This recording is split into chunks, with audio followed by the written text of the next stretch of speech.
So if you're looking to buy a Launchpad or you're looking to upgrade your existing Launchpad, then you need to know the main differences between the types of Launchpads that are available. I'm going to talk you through the Launchpad Mini, the Launchpad Mark II and the Launchpad Pro. That's all coming up.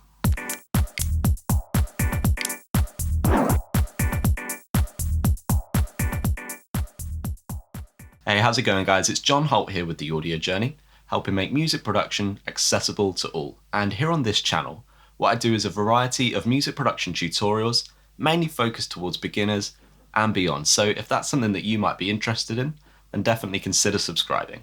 So what I'm going to do for you guys is I'm going to compare the Launchpad Mini to the Launchpad Mark II, and then I'm going to compare the Launchpad Mark II directly to the Launchpad Pro because they're the most direct comparisons, and that's going to really help you make your decision on which of these is going to be the best fit for you. So here is the Launchpad Mini, which is the smallest Launchpad in Novation's range, and this is the Launchpad Mark II. Now I'm going to hold them up so that you can sort of see the difference in size between them, because that's one of the main differences between them. Now the Launchpad Mini is actually quite a bit slimmer as well than the Launchpad Mark II.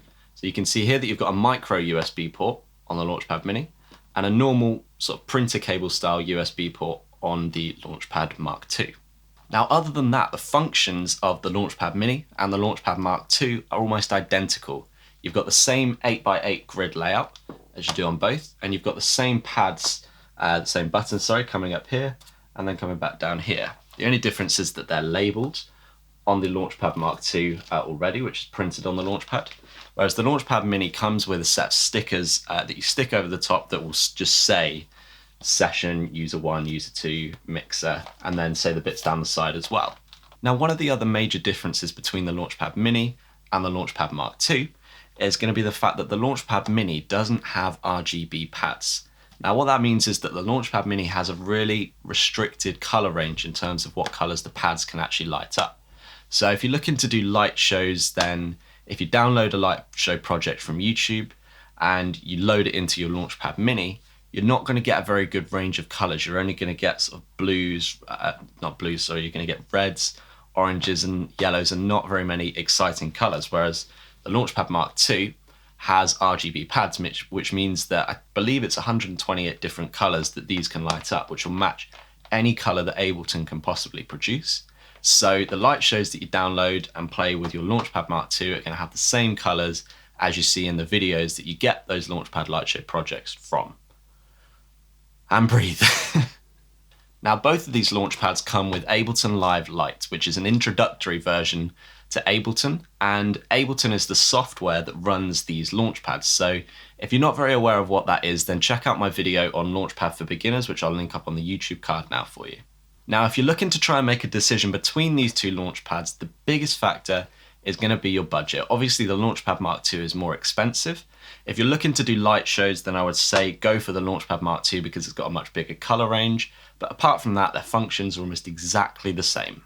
So let's move on to the next comparison, which is between the Launchpad Mark II and the Launchpad Pro. Now the Launchpad Mark II is the middle of the range Launchpad, and the Launchpad Pro, as you might have guessed, is pretty much the top of the range Launchpad that Novation do. So immediately you can start to see some differences, and first of all we'll look at the size. So there's not a huge size difference, but I'll hold those up for you. And in terms of thickness as well, not a massive amount in it. Now unlike the Launchpad Mark II, the Launchpad Pro accepts a power supply of direct current. And what this is used for is when you're using the Launchpad Pro with external synths, which I'll come on to how you can do that in a moment. But it's a much bigger unit, it's quite a bit heavier, but it's a much more sort of serious bit of kit when it comes to production and using it, as I say, for use with external synths. So let me dive into what I mean by that. Now the Launchpad Pro has a MIDI in and out port, which is a 3.5mm jack. I'll zoom in on that just there. And essentially what that's going to allow you to do is take the MIDI adapters that come with it and connect MIDI cables up to an external synth. So if you've got a Moog or a bass station or some external synth that you want to trigger, as you would normally use a MIDI keyboard, then you can use the Launchpad Pro for that. You can connect the MIDI out to the MIDI in of a synth and play it as you normally would. This means that you don't have to have the Launchpad connected to a computer via USB to power it, and it can be used in standalone mode in that way. Now the next thing to talk about is the pads. So on the Launchpad Mark II and on the Launchpad Mini, the pads, I'll try and demonstrate this as well as I can for you. The pads sort of go down when you press them. They're kind of clicky. You hear that? They're kind of clicky, and they go down and depress when pressed. The Launchpad Pro, however, doesn't do this. So again, I'll zoom in on this for you.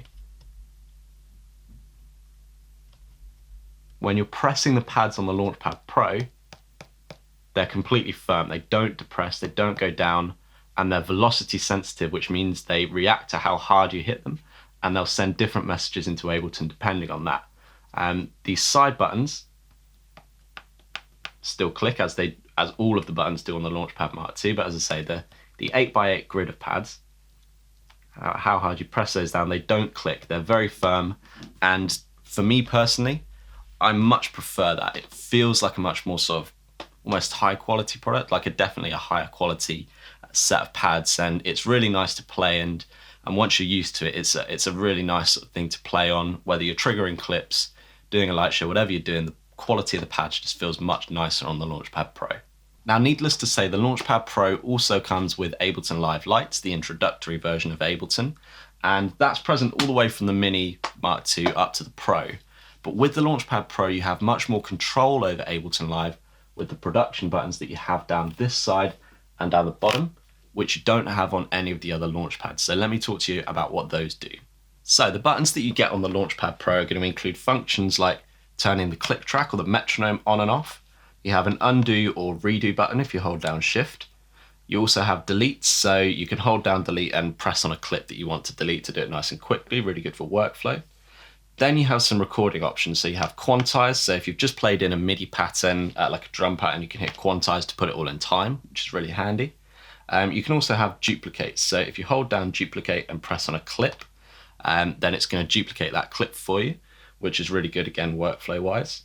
And you also have double, which basically, if you've recorded in a drum pattern or a synth pattern or whatever, you can press double and it's going to double the length of it for you, so you can either add a bit of variation in or do whatever you want to do sort of production wise. Now, because of these functions, I would say the Launchpad Pro is much more suited to someone that's using Ableton to produce their own music. If you're just looking to get it to control Ableton Live, to maybe do a bit of DJing that you're putting clips in there with, or you're looking to maybe just use it for light shows and you don't have the budget to spend on the Pro, then I'd say the Mark II is going to be your best option. But if you're a music producer, you're making music, you're using software instruments, and you are making your own songs, I'd say the Launchpad Pro gives you so much more control over Ableton Live, and it's definitely worth the investment. It's worth the jump up for A, the quality of how it feels, and B, that extra control that you have over Ableton Live. Because for me, personally, workflow is very important, and this just adds a whole new dimension to Ableton Live. It really unlocks it and helps you work really quickly, get ideas down nice and quickly so that creativity can flow. And it's not about, okay, how do I do this? I need to now stop what I'm doing, go in and click these settings. It's not the case. You hit one button and it's done with this. So that's why the Launchpad Pro is my favorite. But then again, not everyone has the budget for it. So to summarize, the Launchpad Mark II is probably the best intermediate because you get the RGB pads, you can get all of the colors under the sun and make cool light shows with it. The Launchpad Mini is also awesome because it also has all of the functions that the Launchpad Mark II has, just a little bit smaller. It's much more portable for if you're on the go. And the only real restriction is that you don't get the full color range, but you can still do some cool stuff with light shows. So if you want to go ahead and grab one of these Launchpads, then there's links down in the description below for you to go through and buy them from Amazon, which is generally the best price that you can get for the Launchpads. And I also will disclose that they're affiliate links. Now, what that means is if you click on that link, it will take you to Amazon and you can buy the product. Absolutely nothing changes for you. The price doesn't change, but I make a small commission because you clicked on my link. Now, I'd really appreciate it if you wanted to support the channel in that way. If you don't, that's fine. You can Google it and go elsewhere. That's absolutely fine. I won't be too offended. But yeah, just to fully disclose that to you. So guys, I hope that video has been helpful for you. And if it has, then please do leave a like. It really does mean a lot to me. And if you've got any questions, then as I say, all of my links are down in the description below for you to get in contact with me. Just fire any questions over that you want answering. I've been John Holt with The Audio Journey, and I hope to see you again soon. Take care.